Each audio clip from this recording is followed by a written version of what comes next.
Mr. Speaker, the Prime Minister tried to interfere in a shipbuilding contract.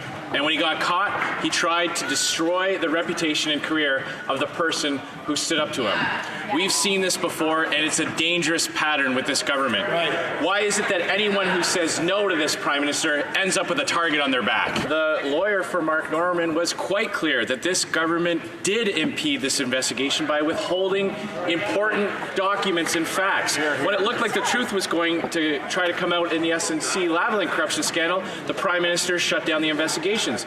And when it looked like the truth in this scandal was going to come out, the Prime Minister tried to prevent a fair trial by withholding evidence and using delay tactics. So what is in those documents that this Prime Minister is so afraid of? Contrary to what we've heard from Mark Norman's defense team, they've raised serious concerns about Scott Bryson, about the Liberals' cozy relation with the Irving's companies, and about political interference directly from the Prime Minister's office. Mr. Speaker, sunshine is the best disinfectant. Canadians deserve the truth.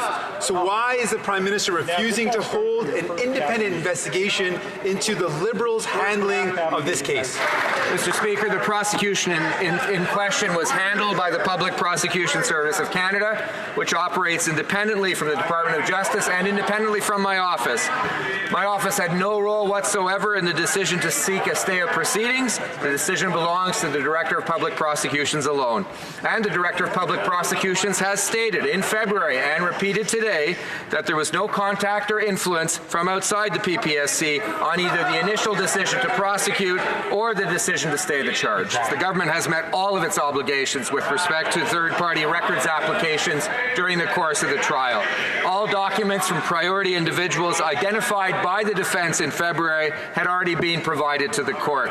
Mr. Speaker, as I've said, it's the Public Prosecution Service of Canada that has undertaken the evaluation of the evidence of this case and the prosecution of this trial, and it's their decision, Mr. Speaker, and their decision alone to stay the proceedings.